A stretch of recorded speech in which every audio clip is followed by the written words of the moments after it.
और आज हम आपको वो कहानी सुनाने जा रहे हैं जो हमारे दिल के सबसे करीब है। आजादी की कहानी, 15 अगस्त 1947 की कहानी। तो आजादी की पहली सुबह कैसी थी और 15 अगस्त 1947 का जश्न यही इंडिया गेट पर मनाया गया था। इंग्लैंड के यानी ब्रिटेन के जो प्राइम मिनिस्टर थे विंस्टन चर्चिल, उनका यह कहना था कि भारत जो सदियों से ब्रिटेन का गुलाम रहा है उसे आजादी के सपने देखने का कोई हक नहीं है। और यानी 14 और 15 अगस्त की दरमियानी रात को भारत आजाद हो गया। नियति के साथ वो साक्षात्कार था। जो साधन मिला, किसी के पास बैलगाड़ी थी तो बैलगाड़ी में सवार होकर, घोड़े पर सवार होकर, कुछ लोग हाथी पर बैठकर भी आए, कुछ लोग गधों पर बैठकर भी आए, कुछ पैदल आए, कुछ साइकिल लेकर आए। तो उस आनंद का समंदर इसी इंडिया गेट पर चारों तरफ फैला हुआ था। इस भाग्य का फैसला ग्रहों और नक्षत्रों के आधार पर होता है और उस आधार पर यह इंद्रधनुष निकलना एक बहुत शुभ संकेत है।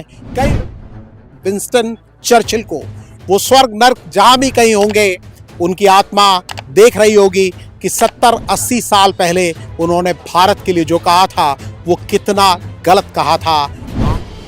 नमस्कार, आप देख रहे हैं कैपिटल हेडलाइंस और मैं हूं वात्सल्य राय। बीते 4 महीनों में हमने आपको कई कहानियां सुनाई हैं और आज हम आपको वो कहानी सुनाने जा रहे हैं जो हमारे दिल के सबसे करीब है। आजादी की कहानी, 15 अगस्त 1947 की कहानी। और उसी जगह से सुनाने जा रहे हैं जहां से देश की आजादी का ऐलान हुआ था। राजधानी दिल्ली, सत्ता का केंद्र। मेरे पीछे है राष्ट्रपति भवन, जहां उस समय भी अहम फैसले लिए गए थे, आज भी लिए जाते हैं। बराबर में ही है संसद भवन और हम आज कर्तव्य पथ पर हैं, जिसे किसी जमाने में कहा जाता था किंग्स वे। तो आजादी की पहली सुबह कैसी थी जब देश के लोगों ने सदियों की गुलामी के बाद आजादी की पहली सांस ली थी, पहली सुबह देखी थी। उस सुबह क्या हो रहा था, नेता क्या कर रहे थे, आम लोग क्या कर रहे थे, क्या था उस समय दिलों में, किस तरह का माहौल था, क्या बातें चल रही थी, लोग किस तरह जश्न मना रहे थे। देश का बंटवारा हुआ था तो कुछ लोग गमगीन भी थे। कैसा था वो गम, क्या सोच रहे थे सारे लोग। उससे पहली रात जब मध्य रात्रि में आजादी का ऐलान हुआ, उस समय क्या हो रहा था, क्या किया जा रहा था। 77 साल के बाद वो पूरी कहानी आज हम आपको सुनाएंगे। कई लोग कहेंगे कि उन्होंने ये कहानी कहीं ना कहीं सुनी है या पढ़ी है, लेकिन हमारे लिए इस कहानी को दोबारा बताना वैसा ही है जैसे राम कथाएं या बाकी धार्मिक कथाएं आप बार बार सुनते हैं और हर बार सुनने में वो आपको उतनी ही नई, उतनी ही अच्छी लगती हैं। तो इसी तरह ये आज़ादी की कहानी है। भारत माता जो बरसों बरस, सदियों, कई शताब्दियों तक गुलामी की जंजीरों से जकड़ी हुई थी, उस बेड़ियों को कई आज़ादी के सिपाहियों ने, उनकी गिनती भी नहीं की जा सकती, किस तरह के बलिदान दिए। और वो बलिदान देने के बाद, त्याग तपस्या के बाद आज़ादी की पहली सुबह 15 अगस्त 1947 को देखने को मिली। तो आप सभी जानते ही हैं कि 15 अगस्त के दिन सुबह प्रधानमंत्री लाल किले पर झंडा फहराते हैं, फिर 21 तोपों की सलामी दी जाती है, उसके बाद प्रधानमंत्री का भाषण होता है। लेकिन 15 अगस्त 1947 को ऐसा नहीं हुआ था। प्रधानमंत्री, जो पहले प्रधानमंत्री देश के थे, पंडित जवाहरलाल नेहरू, उन्होंने 16 अगस्त को लाल किले पर झंडा फहराया था और 15 अगस्त 1947 का जश्न यही इंडिया गेट पर मनाया गया था। हजारों लाखों लोगों की भीड़ वहां मौजूद थी, जबरदस्त उत्साह था। उम्मीद की जा रही थी कि लगभग 30,000 लोग उस जश्न में शरीक होंगे, लेकिन देखने वाले और जिन्होंने उस बात को दर्ज किया है इतिहास की पन्नों में, वो बताते हैं कि उस जश्न में 5 लाख से भी ज्यादा, और कई लोगों ने तो बताया है कि 10 लाख लोगों ने उस जश्न में हिस्सा लिया था। और पहले प्रधानमंत्री पंडित जवाहरलाल नेहरू ने 16 अगस्त 1947 की सुबह झंडा फहराया और जो भाषण दिया वो लगभग 72 मिनट का भाषण था। 15 अगस्त 1947 को इंडिया गेट पर जो जश्न मनाया गया था, उसमें कैसा माहौल था ये हम आपको आगे बताएंगे। लेकिन उसके पहले हम आपको बता दें कि भारत को आज़ादी इतनी आसानी से नहीं मिली। आज़ादी का आंदोलन जोरों पर था, लेकिन उसके बावजूद अंग्रेज चाहते नहीं थे कि भारत आज़ाद हो जाए। 1940 के दशक में इंग्लैंड के यानी ब्रिटेन के जो प्राइम मिनिस्टर थे विंस्टन चर्चिल, उनका नाम आपने जरूर सुना होगा। चर्चिल जब भी ब्रिटेन की संसद में बात होती थी भारत की आजादी को लेकर तो बड़ा विरोध करते थे। एक भाषण में उन्होंने कहा कि मैं ब्रिटेन का प्रधानमंत्री इसलिए नहीं बना हूं कि भारत को आजादी दे दूं और ब्रिटिश साम्राज्य का दिवाला निकाल दूं। उनका यह भी कहना था कि अगर भारत आजाद हो गया तो ब्रिटेन के शासन का, ब्रिटेन का जो साम्राज्य है उसका दिवाला निकल जाएगा। उनका यह कहना था कि भारत जो सदियों से ब्रिटेन का गुलाम रहा है उसे आजादी के सपने देखने का कोई हक नहीं है। और उन्होंने यहां तक दावा किया था कि ब्रिटेन साम्राज्य की ताकत इतनी कम नहीं हुई है कि वो भूखे नंगे भारतीयों को कुचल ना सके। तो ये उस समय की सोच थी। और आजादी, क्योंकि एक अहिंसक आंदोलन भी चल रहा था, कुछ क्रांतिकारी भी थे, लेकिन भारत के नेता चाहते थे कि आजादी उसी तरह मिले कि सत्ता का हस्तांतरण हो और भारत अपनी तकदीर खुद लिखे। लेकिन चर्चिल कुछ और चाहते थे और द्वितीय विश्व युद्ध के समय उनकी पॉपुलैरिटी बहुत ऊपर थी। उन्होंने ब्रिटेन को उस युद्ध में जीत भी दिलाई थी। तकदीर यानी किस्मत की जानकारी विंस्टन चर्चिल को बिल्कुल नहीं थी। वो भारत का भाग्य विधाता बनना चाहते थे, लेकिन खुद उन्हें अपनी किस्मत की जानकारी नहीं थी। 1945 में ब्रिटेन में जो चुनाव हुए उसमें चर्चिल और उनकी पार्टी दोनों हार गए। उसके बाद क्लेमेंट एटली ब्रिटेन के प्राइम मिनिस्टर बने। चर्चिल भारत की आजादी के खिलाफ थे, लेकिन एटली के साथ ऐसा नहीं था। वो 1928 में जो साइमन कमीशन भारत आया था उसके सदस्य थे और जब वो प्रधानमंत्री बने तो भारत की आजादी का रास्ता साफ होने लगा। और एटली ने साफ कर दिया कि 30 जून 1948 के पहले भारत आजाद हो जाएगा। इसके बाद 3 जून 1947 को लॉर्ड माउंटबेटन ने एक प्लान पेश किया। इस प्लान को माउंटबेटन प्लान के नाम से भी जानते हैं। उस प्लान में भारत की आजादी और भारत के बंटवारे यानी हिंदुस्तान पाकिस्तान दो मुल्कों के बनने की जानकारी थी। और यह बताया गया था कि 15 अगस्त 1947 को भारत आजाद हो जाएगा। तो 15 अगस्त 1947 की जो तारीख थी, पहले जो हमारे स्वतंत्रता सेनानी थे, आजादी के लिए संघर्ष कर रहे थे लोग, वो चाहते थे कि देश को आजादी 26 जनवरी को मिले। लेकिन जब माउंटबेटन प्लान सामने आया तब ये साफ हो गया कि देश को आजादी 15 अगस्त 1947 को मिलने जा रही है। उसके बाद 18 जुलाई 1947 को ब्रिटेन की पार्लियामेंट ने इंडिया इंडिपेंडेंस एक्ट को पास कर दिया और 15 अगस्त की मध्य रात्रि यानी 14 और 15 अगस्त की दरमियानी रात को भारत आजाद हो गया। पाकिस्तान उससे एक दिन पहले यानी 14 अगस्त को बन चुका था, लेकिन भारत के लिए आजादी की सुबह 15 अगस्त 1947 को है। वो ऐसा ही सावन का महीना था 77 साल पहले, 14 अगस्त 1947। आज की तरह ही जब उस समय भी सूरज डूबने लगा तो जितनी भी सरकारी इमारतें थीं, जितने भी अंग्रेज अधिकारियों के आवास थे, उन सब पर से यूनियन जैक उतरने लगे। यूनियन जैक यानी ब्रिटेन का झंडा। वो आखिरी दिन था 14 अगस्त 1947 जब यूनियन जैक दिल्ली में किसी भी इमारत पर देखा गया था। उसके बाद धीरे धीरे रात गहराने लगी।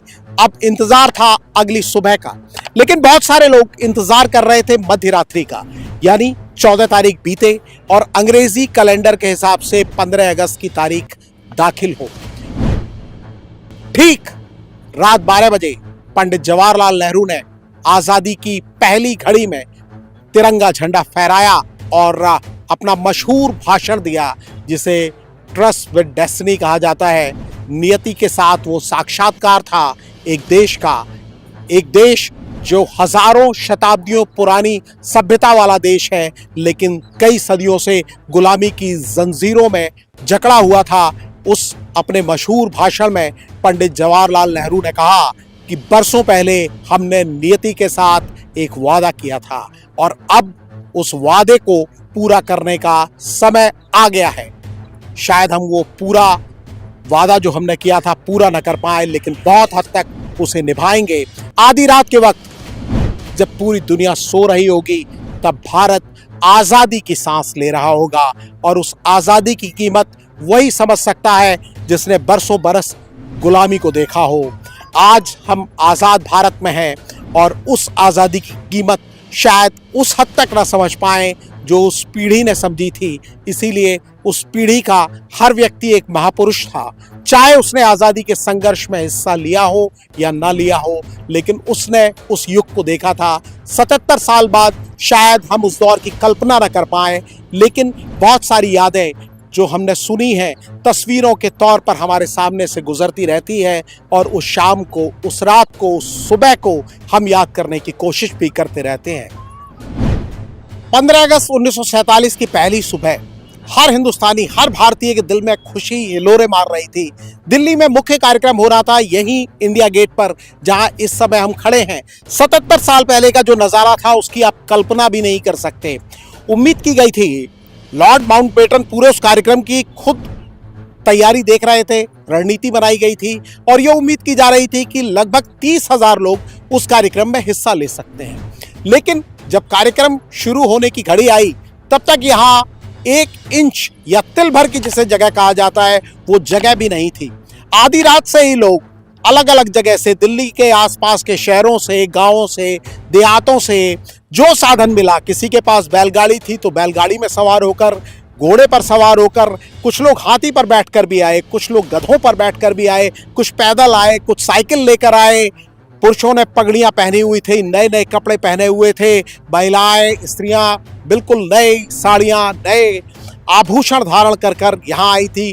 कई महिलाओं के हाथ में छोटे छोटे बच्चे थे, और कई लिखने वालों ने जो तस्वीर बनाई है, शब्दों से जो तस्वीर बनाई है, उन्होंने बताया कि कई महिलाएं खुशी में अपने बच्चों को आसमान में उछाल देती थी, और वो बच्चे जब उनकी गोद में आते थे उनको दोबारा उछाल दिया जाता था। वो आज़ादी के दिन की खुशी थी। वैसी खुशी किसी भारतीय ने, उस पीढ़ी के भारतीय ने पहले कभी महसूस नहीं की थी। तो उस आनंद का समंदर इसी इंडिया गेट पर चारों तरफ फैला हुआ था। स्थिति ये थी कि जो वीवीआईपीस थे वो वहां तक पहुंच नहीं पा रहे थे। गांव देहात से आए किसी व्यक्ति ने जब विदेशी मेहमान के लिए आरक्षित जगह पर या एक खाने में, जिस जगह उनको बैठने की व्यवस्था की गई थी, वहां दाखिल होने की कोशिश की, तो वहां जो सुरक्षा कर्मी तैनात थे उन्होंने पूछा कि भाई आपका आमंत्रण पत्र कहाँ है, आपका इनविटेशन कार्ड कहाँ है, कैसे आप यहाँ दाखिल हुए जा रहे हैं। तो उस व्यक्ति ने बड़ी मासूमियत से जवाब दिया कि अब तो भारत आज़ाद हो गया है, अब कोई बड़ा छोटा नहीं है, आप किस तरह का कार्ड हमसे मांग रहे हैं। तो इस तरह की लोगों की फीलिंग थी, भावनाएं थी। और जब प्रधानमंत्री, तत्कालीन प्रधानमंत्री, देश के पहले प्रधानमंत्री पंडित जवाहरलाल नेहरू ने तिरंगा झंडा लहराया, तो हर तरफ भारत माता की जय, महात्मा गांधी की जय के जयकारे गूंजने लगे। वंदे मातरम, जनगण मन की धुन गूंजने लगी। और तभी जो पश्चिम की दिशा है, इस तरफ एक इंद्रधनुष निकल आया। और लिखने वाले लिखते हैं कि जो भारतीय मानते हैं कि भाग्य का फैसला ग्रहों और नक्षत्रों के आधार पर होता है, और उस आधार पर यह इंद्रधनुष निकलना एक बहुत शुभ संकेत है। कई लोगों ने कहा कि जब ईश्वर खुद हमें आजादी की बधाई देने आ गए हैं, तो भारत को आगे बढ़ने से भला कौन रोक सकता है। और शायद ये ईश्वर का ही इशारा था कि भारत को रुकना नहीं है, भारत को बढ़ते चले जाना है। और आज पूरी दुनिया हमारी कामयाबी और तरक्की की कहानी सुना रही है। भारत दुनिया का सबसे बड़ा लोकतंत्र है। हम बड़ी कामयाबी के साथ न सिर्फ अपना देश चला रहे हैं, बल्कि दुनिया की जितनी बड़ी बड़ी कंपनी हैं उनके सीईओ भी भारतीय हैं।